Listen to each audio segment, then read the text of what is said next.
De retour dans la troisième partie de ce tutoriel. Et maintenant, ce que nous allons voir, c'est comment rendre l'application interactive. Donc, je sais que certains en ont déjà entendu parler.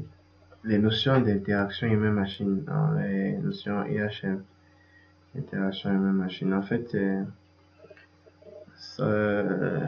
l'IHM se regroupe un certain, disons que on va dire, qui regroupe un certain nombre de règles que les applications doivent respecter. Donc, nous n'allons pas rentrer dans les détails de l'IHM ici, parce que nous ne faisons pas le génie logiciel. Donc, nous sommes en train de développer juste une simple plateforme interface qui permettra à l'utilisateur de manipuler ses données, mais nous allons faire abstraction des notions d'IHM. Mais sachez juste que, juste comme ça pour savoir, votre application ne doit pas, disons,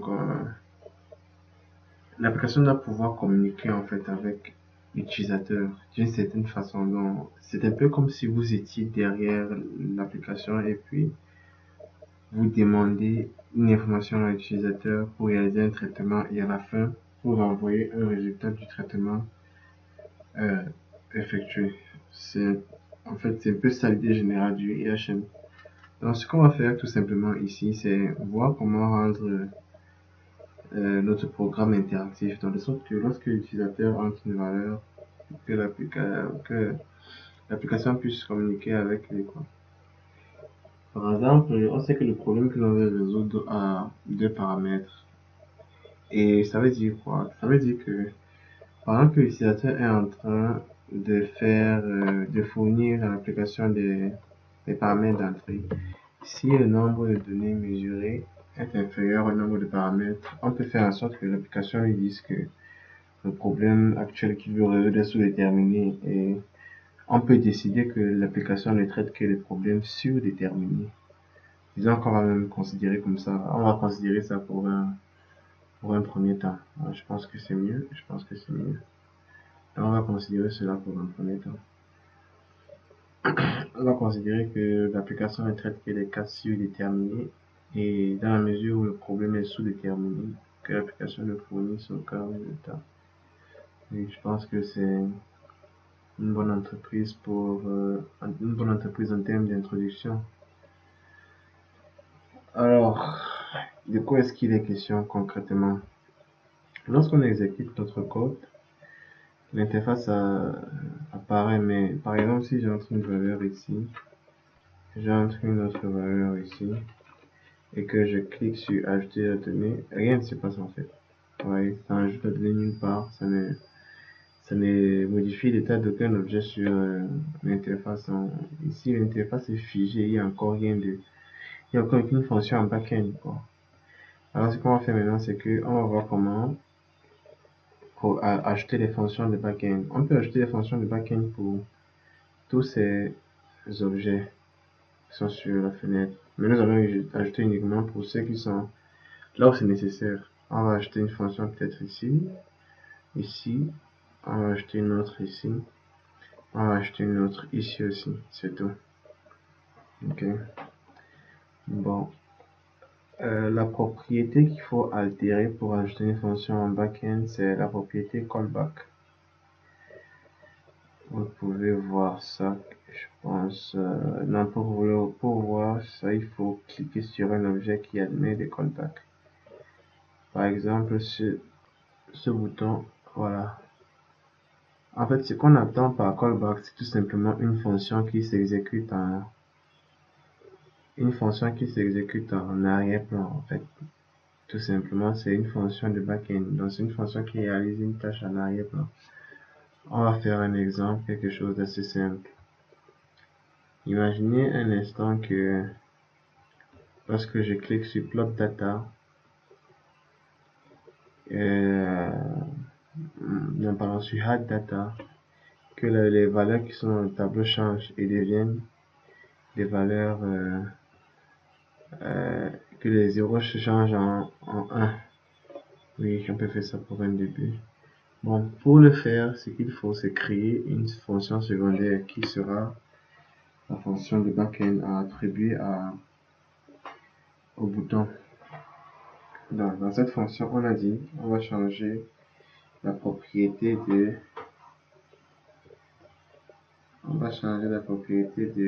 T1. Voilà, c'est ça. Vous avez dit que je dis ici T1. Alors, je peux directement utiliser cette T1, l'objet, la propriété que je vais altérer, c'est data. Et maintenant, au lieu de la nouvelle valeur, c'est once 2 6. Voilà.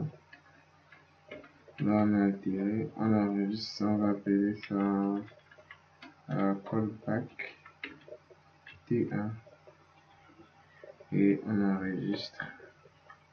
Maintenant, pour attribuer cette fonction à la fenêtre, au bouton sur la fenêtre principale, ici, à ce niveau, on va dire que c'est add data. Alors, je vais ajouter callback pour signifier que c'est ça la propriété que je suis en train de vouloir modifier. Ok. Et quand j'ai trouvé ça, maintenant, je fournis un argument, le nom du fichier que je viens de créer. Alors, callback T1. Voilà. Maintenant, le programme va devoir aller chercher. Lorsque je clique maintenant sur ce bouton-ci, le programme devra aller chercher la fonction C et l'exécuter. Alors, allons-y, essayons. Lorsque je clique, voilà, vous voyez, ça a changé les valeurs du tableau en 1, 1, 1, 1, 1. Donc, c'est en fait ça le principe. On va, pour chaque outil, pour chaque objet où cela sera nécessaire, les éléments que je vais ajouter. Donc, la première valeur, c'est TI, on a dit. Et pour avoir TI, qu'est-ce qu'on fait? TI doit prendre. Souvenez-vous de cette fonction que je vais utiliser parce que sur MATLAB, vous allez beaucoup travailler avec string to num, str de num. Voilà. Et maintenant, à l'intérieur, je dis, on va chercher dans l'objet appelé, je pense que c'est E1. Dans l'objet appelé E1, la valeur de la propriété string. Ouais, vous allez prendre la valeur de la propriété string qui va convertir en valeur numérique et affecter à TI. Alors, il va faire la même chose pour petit TI. Okay. Et petit TI, je pense que c'est en E2. Et qu'est-ce qu'on peut faire ici? On remplace le compte par petit t. Ensuite, les deux forment un vecteur colonne. Ça veut dire que, on va dire, temp entry equals to. Et à l'intérieur, je mets le grand TI, point virgule, je mets le petit TI, voilà. Et qu'est-ce que je vais faire par la suite? C'est que data matrice va être égal à data matrice. Je vous souviens de ça très certainement, c'est la concaténation en fait qu'on va faire ici. Data matrice. Et on met la valeur temp entry. Voilà. Quand c'est fait, maintenant je peux. Quand c'est fait, je peux encore faire une mise à jour de T1 en disant que T1 maintenant va être altéré, disant que sa propriété data va être altérée pour prendre data matrice.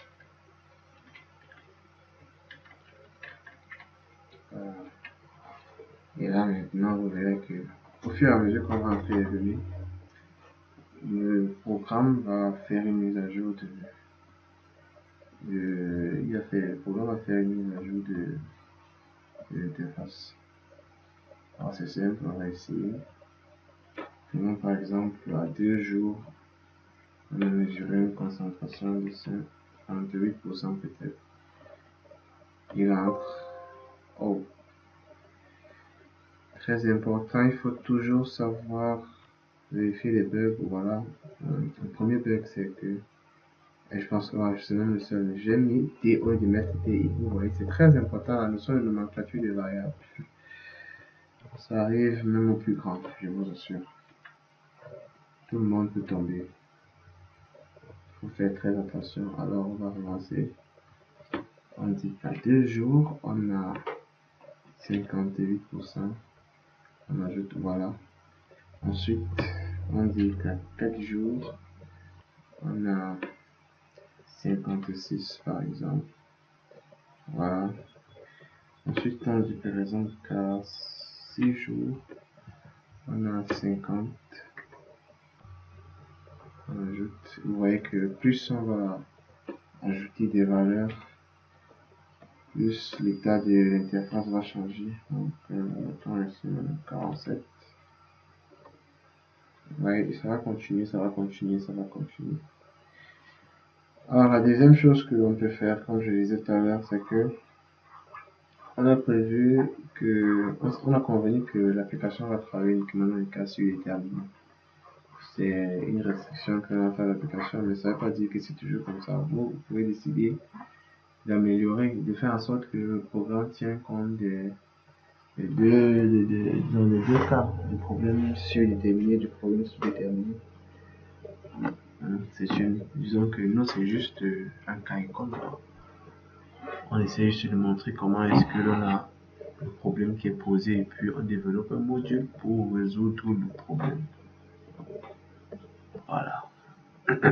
Donc, j'ai exécuté plusieurs fois le code sans même vérifier si je fermais.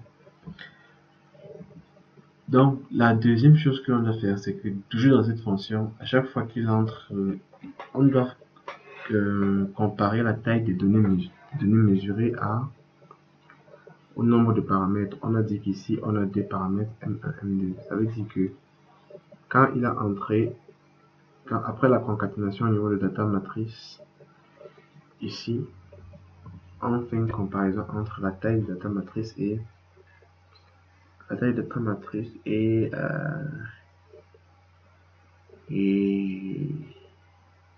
2, tout simplement.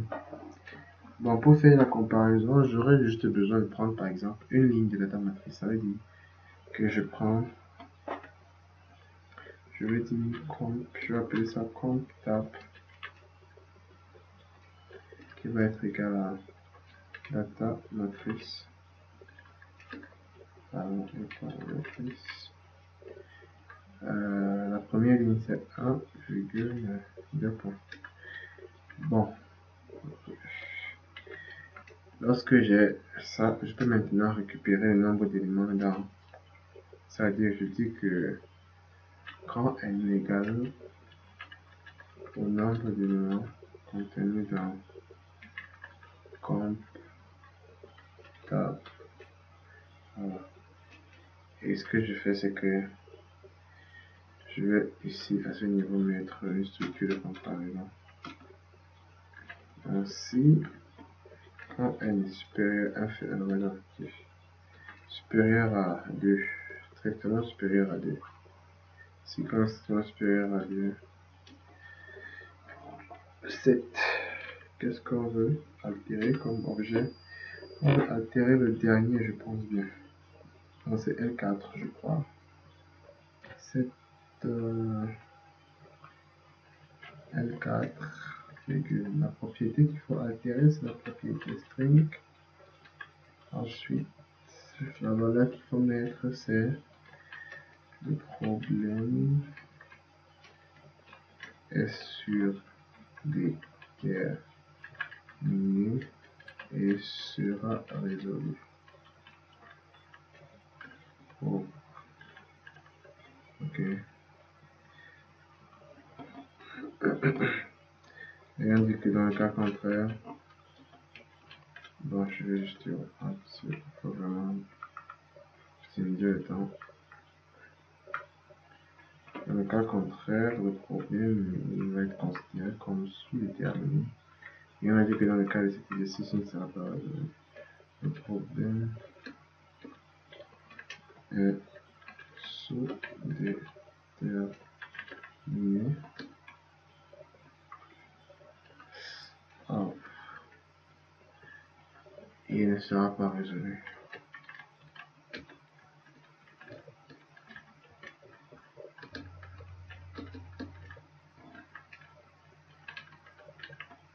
Voilà. Et là, je peux... Bon. Alors, c'est simple. Que de travailler avec une variable globale qui semble vouloir me faire perdre le temps. Je vais travailler avec une variable normale et je vais l'initialiser ici.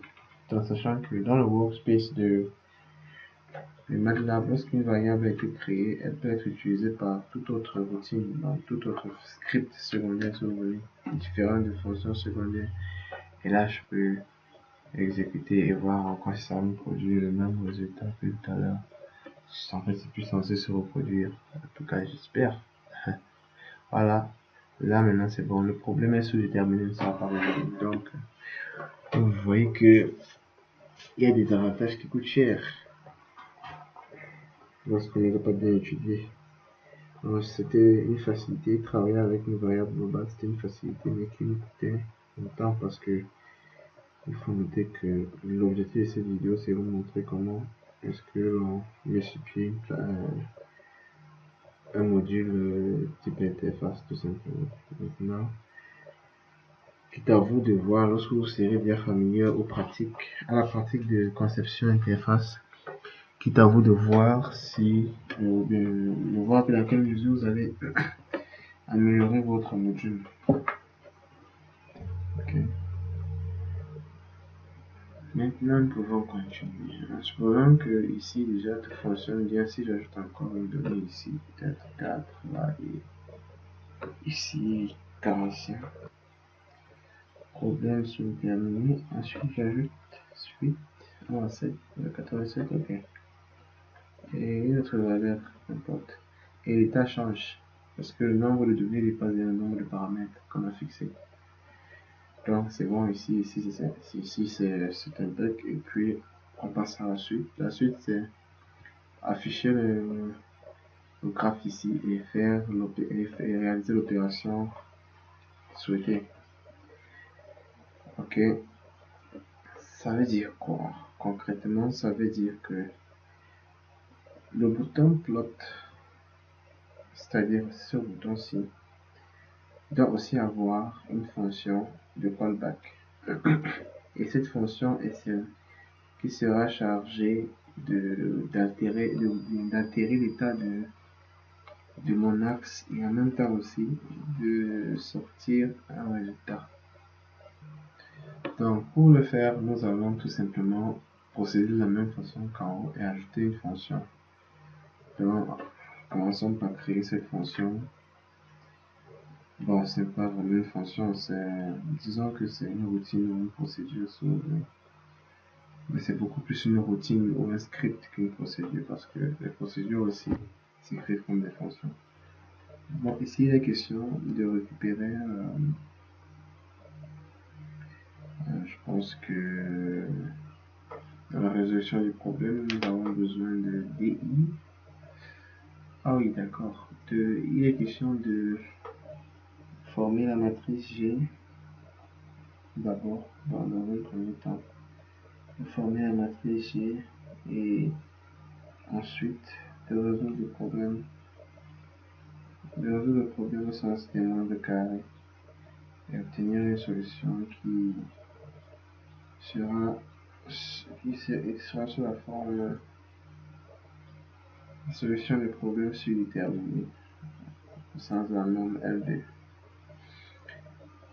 Donc, la première chose à faire, on va mettre ça en commentaire, construire G. connaissant déjà D, je pense que c'est construit, j'ai le nœud du problème. Alors, qu'est-ce qu'on a dit? C'est que le problème, c'est de quitter d'une forme exponentielle pour une forme sans exponentielle. Ça veut dire que je vais transformer. Donc, je vais devoir donner un nom à cette fonction déjà, parce que il faut gagner un temps. Et si je vais appeler ceci callback B2. Voilà. Le callback B2, qu'est-ce qu'il fait? Il va prendre. Si on revient dans le polycop, pour quitter la forme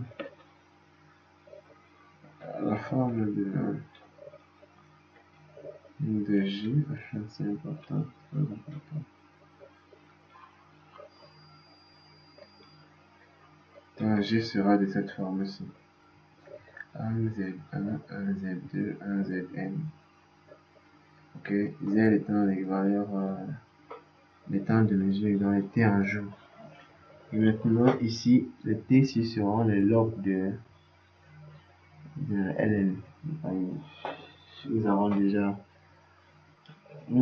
discuté sur les raisons du log normal.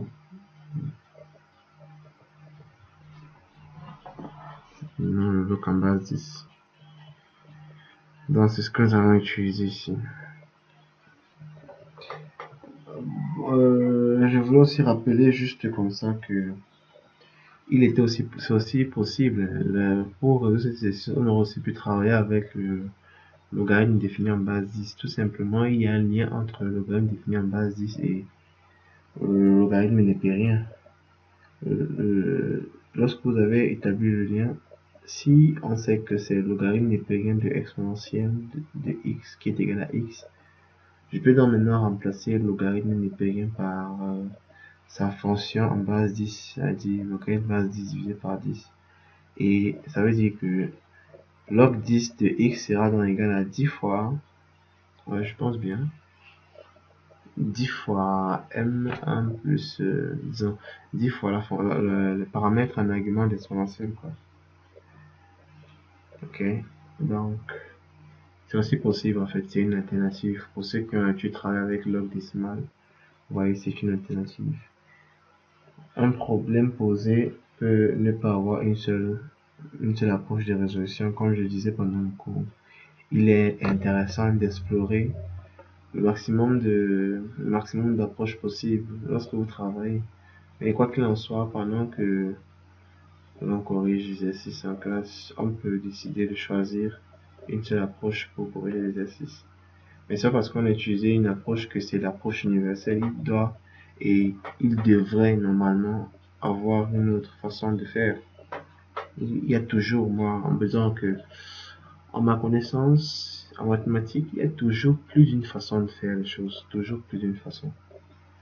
Je sais pas, sauf peut-être pour dériver, et même pour dériver, il y a plus d'une façon, hein. Il y a les dérivés au sens analytique, il y a les dérivés au sens numérique.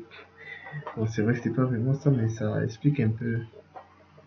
Il y a toujours plus d'une façon de faire les choses. Il faut toujours chercher une nouvelle façon, bien une autre façon de faire. Ça permet de voir les limites de chaque approche et de voir maintenant dans quel cas telle approche est favorable, dans quel autre ce n'est pas le cas. Donc on va revenir à notre code et on a dit qu'il faut définir la matrice G. Alors pour définir la matrice G, j'ai besoin de TI que je vais récupérer. Je vais récupérer dans la data matrice. Donc les TI correspondent, la matrice de TI correspond, bon, appelons la matrice grand T. Elle correspond à la data matrice.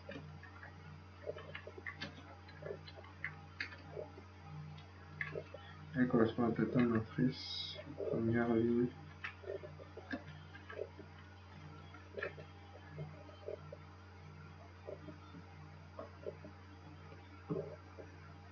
Correspond à la data matrice première ligne et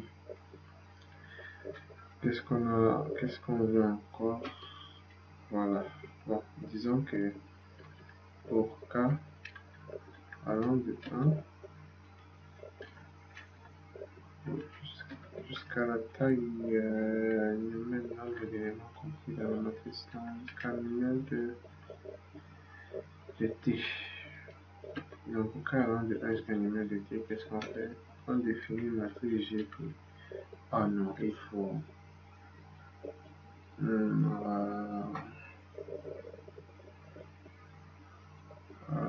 qu'est-ce qu'il faut faire ici? Oui, oui, c'est bon, c'est bon. On définit une matrice G qui prend à la ligne K, mais à la colonne 1, la valeur 1. Et cette matrice à la ligne K et à la colonne 2,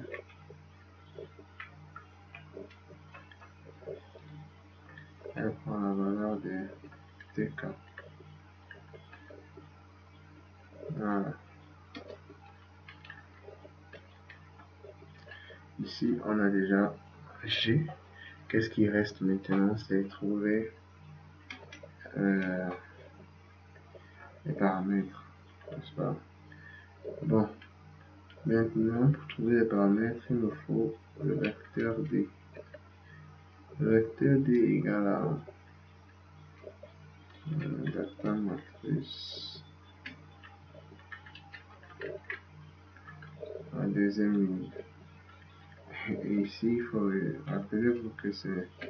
On doit travailler normalement avec l'exponentielle. Donc, ça veut dire que je le dis pour K, non, pas le logarithme. Pour K qui part de 1 jusqu'à la taille des éléments de D, qu'est-ce qu'il faut faire ici? Il faut remplacer tout simplement D par le logarithme de D. Ça veut dire que D à la position K prend le log de D à la position K. Tout simplement.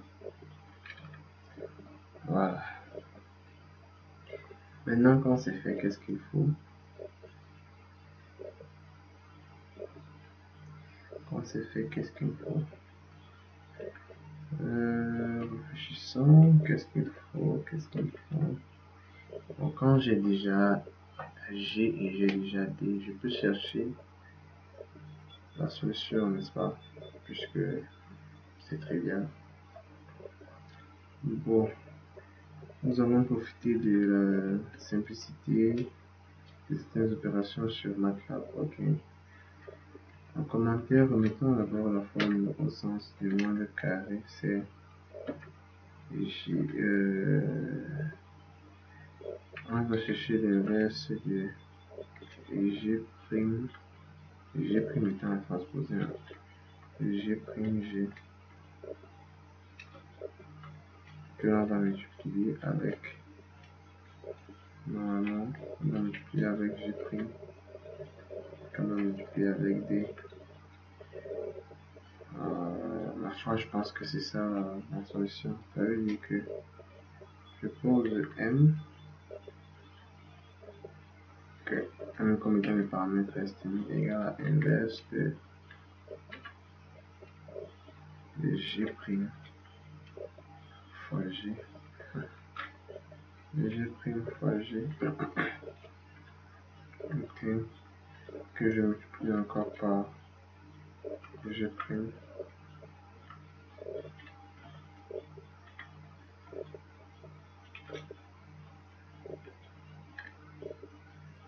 Et que je multiplie encore par D. Là, j'ai les paramètres. Une fois que j'ai les paramètres, je peux les afficher.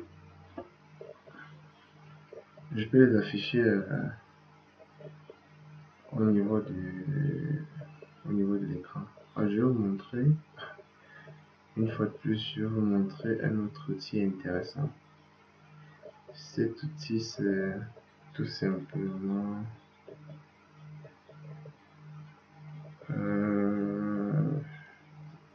une fonction qui est proche de la fonction d'écriture de C, le S'(F).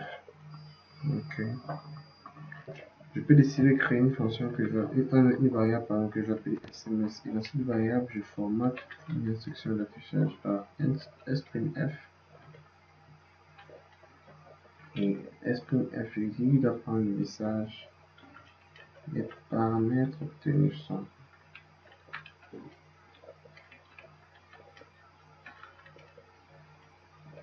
je mets %, je pense que c'est %F ici, quelque part.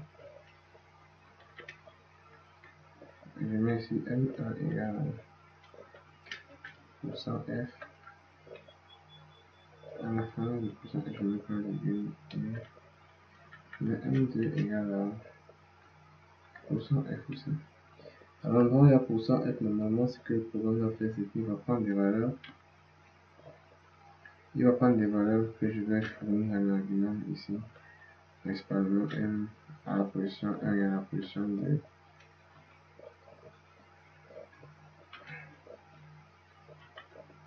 M à la position 2. Ce sont ces valeurs qui vont afficher dans le message. Maintenant, cette variable qui est en fait un message que j'ai formaté avec S'(F), je peux l'attribuer maintenant à la zone d'affichage de L4. Je dis qu'il faut altérer string dans L4 avec la variable SMS. C'est aussi très intéressant. Donc, ici déjà, je pense que lorsqu'on a entré les données, on peut quand même déjà voir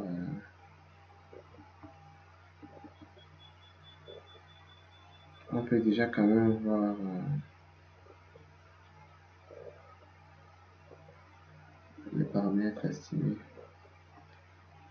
Bon, ça veut dire que je peux lancer la fenêtre principale. Ah non, il me manque une chose, c'est ceci. Ajouter ceci comme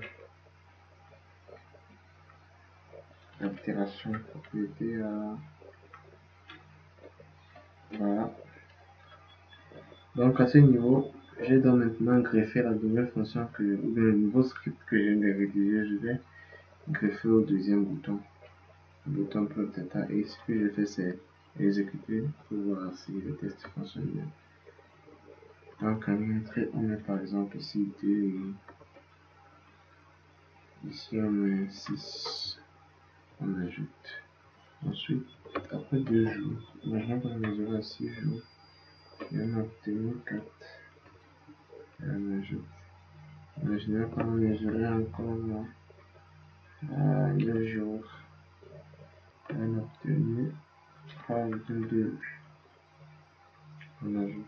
Imaginons qu'on a mesuré encore à 11 jours et on a obtenu 2,8. On ajoute. Imaginons qu'on a mesuré ici 13 jours et qu'on a obtenu 2,7. On ajoute. Donc là, on a déjà 5 paramètres de 5 valeurs mesurées des paramètres. Dans le sens ici, oh, un nouveau bug. Alors pourquoi? Oh, bon, vérifions, il a calculé G. Oui, ça c'est bon, voilà, G a été calculé. Et comme je disais tantôt au début, MATLAB me plaît parce que sur MATLAB, quand je programme, je peux faire le test de certaines opérations. Comme ici par exemple, je vais tester G', qui est la transposée en fait. Vous voyez, c'est la transposée de G tout simplement. Je vais tester G' fois G. Et voilà, le résultat, c'est une matrice carrée.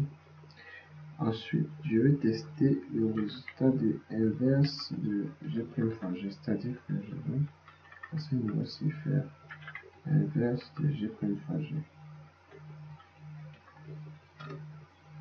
Ça donne ici. Maintenant, je vais tester le résultat de G' fois D.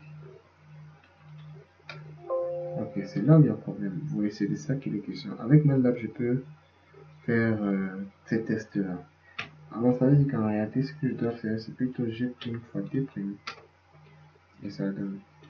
Maintenant, je peux donc rentrer faire l'essai de ceci fois G' fois D'. Voilà les paramètres que je cherche. Vous voyez, aussi simple que ça. Donc c'est ça la facilité avec MATLAB, c'est qu'il y a beaucoup d'opérations que l'on peut réaliser aisément ici, et puis sans se casser la tête. Donc je reviens tout simplement ici dans mon code, et à cet endroit, si j'ajoute le prime ici, compositeur, il travaille avec vecteur ligne à ce niveau. Bon, en fait, ça coupe de sens parce que j'ai défini G comme étant, j'ai défini M ici comme étant une matrice, un vecteur colonne en fait. Donc, pour que M soit, rappelez-vous qu'on travaille avec, la transposée dans le problème défini. Donc, lorsqu'on a défini le problème, on travaille avec M soit transposé. Donc, pour que je travaille ici normalement avec M, je dois transformer D en sans transposé. Vous voyez? Et puis là maintenant, je peux relancer le code et à ce moment, je ne pense plus que ça va poser problème. On prend 2 ici, on met ça. Ensuite, après 4 jours, on mesure 4. Après 6 jours, on mesure par exemple 4, 3,8. Il faut quand même que ça ressemble à une décroissance. Après 8 jours, on mesure 3,7. Maintenant, je fais code total et voilà les paramètres qui ont été calculés. Le premier M1 et le second M2. Okay. Si ça calcule les paramètres, ça veut dire que je peux tracer les deux, la courbe de la prédiction et la courbe de données mesurées, et puis je les compare aussi. Ça c'est dans un premier temps. Et il faut maintenant revenir sur la notion de Newton-Raphson pour chercher à résoudre le problème proprement dit. Donc on se retrouve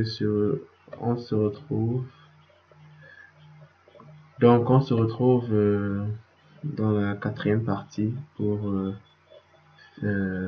ajouter le tracé de données observées et de données de prédiction, et aussi ajouter le calcul de la solution racine par la méthode Newton-Raphson.